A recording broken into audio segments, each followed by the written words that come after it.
오늘 여러분께 소개해드릴 이야기는요, 바로 운영전입니다.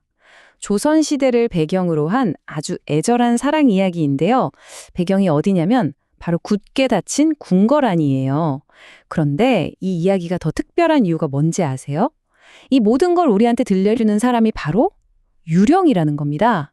자, 그럼 그 슬프고도 아름다운 사연 속으로 지금부터 함께 들어가 볼까요? 자, 이야기의 시작은 이렇습니다.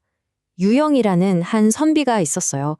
이 선비가 하루는 안평대군이 살았던 옛 궁터, 그러니까 지금은 폐허가 된 수성궁을 찾아가게 돼요. 상상해보세요. 한때는 정말 똑똑한 문인들이 모여서 시를 읊고 웃음소리가 가득했을 그곳이 이제는 잡초만 무성하고 적막감만 흐르는 거죠. 이 쓸쓸한 분위기에 취한 유형이 그만 바위 옆에서 스르르 잠이 들고 맙니다. 그런데 잠에서 막 깬 유영의 눈앞에 누가 나타났을까요? 바로 너무나 아름다운 젊은 남자와 여자의 영혼이었어요. 그들이 정말 간절한 눈빛으로 부탁을 하는 거예요. 저희에게 아주 깊고 슬픈 사연이 있는데 혹시 들어주시겠습니까? 하고요. 바로 이 대목에서 우리도 유영과 함께 그들의 시간 속으로 빨려 들어가게 되는 거죠. 네, 이제 그들의 이야기가 시작됩니다. 바로 궁중의 사량이죠. 이제부터 우리는 두 영혼, 그러니까 운영과 김진사의 시점으로 돌아가서 이 모든 비극이 시작된 바로 그 순간을 들여다볼 거예요. 모든 건 정말 찰나의 순간, 궁궐 안에서 마주친 단 한 번의 눈길에서 시작됐습니다. 자, 주인공들을 한번 만나볼까요? 먼저 왼쪽이 바로 궁녀 운영입니다. 안평대군을 모시는 궁녀인데 당시 궁녀라는 건 사실상 왕자의 소유물이나 마찬가지였어요. 평생 궁궐 밖으로 나갈 수도 없고 당연히 다른 누군가를 사랑한다는 건 꿈도 꿀 수 없었죠. 말 그대로 새장 속에 갇힌 새 같은 신세였던 거예요. 그리고 오른쪽은 누구냐? 바로 궁에 초대받은 아주 재능 있는 젊은 선비 김진사입니다.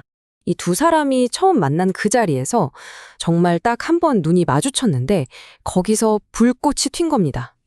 운영은 자기 운명이 어떤지 이게 절대 이루어질 수 없다는 걸 누구보다 잘 알았겠죠? 그런데도 그 찰나의 순간에 모든 걸 직감해버린 거예요. 이 주체할 수 없는 마음을 어떻게 하겠어요? 결국 몰래 시 한 수에 자기 마음을 담아서 전하게 됩니다. 이건 김진사도 마찬가지였어요. 그 역시 운영에게서 눈을 뗄 수가 없었거든요. 운영이 몰래 건넨 시를 읽고 이 사람도 나와 같은 마음이구나 확신하게 된 거죠. 그래서 자신도 아주 열정적인 시로 답장을 합니다. 이렇게.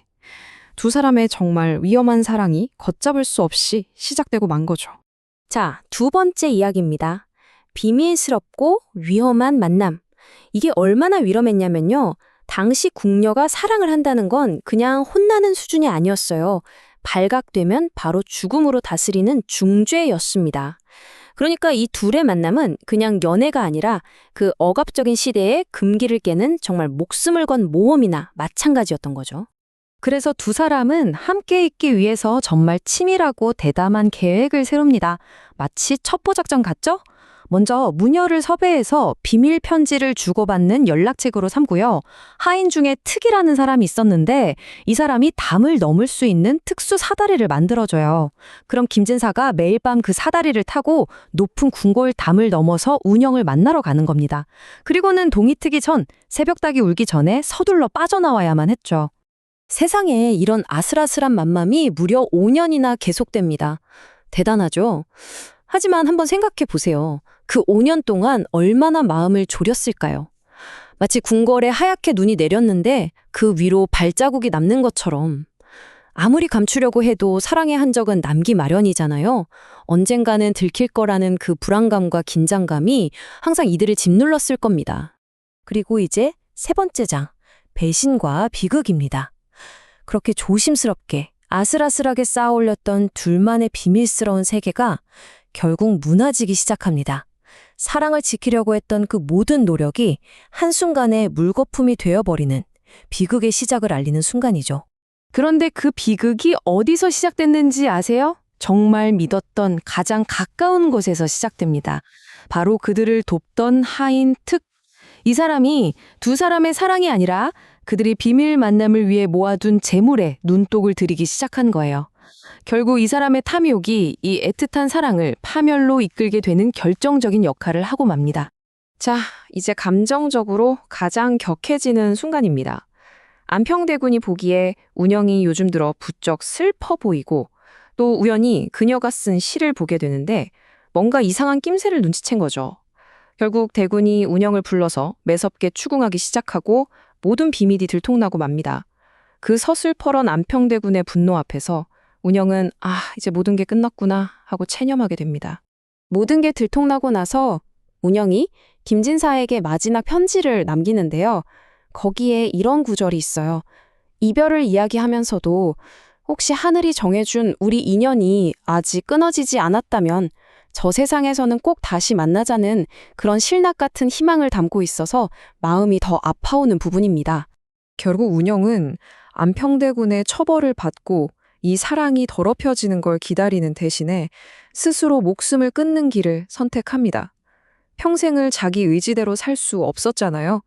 그런 삶의 마지막 순간에 자신의 사랑만큼은, 그 존엄성만큼은 지키고 싶었던 거죠. 그게 그녀가 할 수 있었던 유일하고도 마지막 선택이었던 겁니다. 자, 이제 마지막 장입니다. 시대를 초월한 이야기. 우리는 다시 현재로 그 폐허가 된 수성궁으로 돌아옵니다. 두 영혼이 들려주는 이야기의 그 마지막 부분을 함께 들어보시죠. 운영이 그렇게 떠나고 김진사는 어떻게 됐을까요? 운영이 없는 세상은 그에게 아무런 의미가 없었던 거예요. 운영을 잃은 그 깊은 슬픔을 이기지 못하고 매일 시름시름 앓다가 결국 그녀의 뒤를 따랐다고 합니다. 정확한 기록이 있는 건 아니지만 결국 슬픔에 잠겨 죽어간 것이니 그녀의 뒤를 따른 거나 마찬가지겠죠. 이렇게 두 영혼의 슬픈 이야기가 끝이 나고 이제 다시 모든 게 시작되었던 그 순간으로 돌아옵니다. 이 모든 이야기를 들은 선비 유형, 정말 깊은 감동과 슬픔을 느꼈겠죠. 그래서 그 자리에서 약속합니다. 두 사람의 이 애절한 사랑이 세상에서 잊혀지지 않도록 제가 이 모든 사연을 글로 남기겠습니다 하고요. 바로 유형의 이 기록 덕분에 우리는 오늘날 이들의 사랑 이야기를 알 수 있게 된 겁니다. 죽음을 넘어 영원히 기억될 수 있게 된 거죠. 운영과 김진사, 두 사람은 결국 비극적인 죽음을 맞이했지만 선비 유형이 남긴 기록 덕분에 그들의 이야기는 수백 년이 흐른 오늘 우리에게까지 전해졌습니다. 여기서 이런 질문을 던져보게 돼요. 만약 이렇게 누군가에 의해 영원히 기억될 수만 있다면 사랑이라는 감정은 과연 죽음마저도 이겨낼 수 있는 걸까요? 여러분은 어떻게 생각하시나요? 한 번쯤 깊이 생각해 볼 만한 질문인 것 같습니다.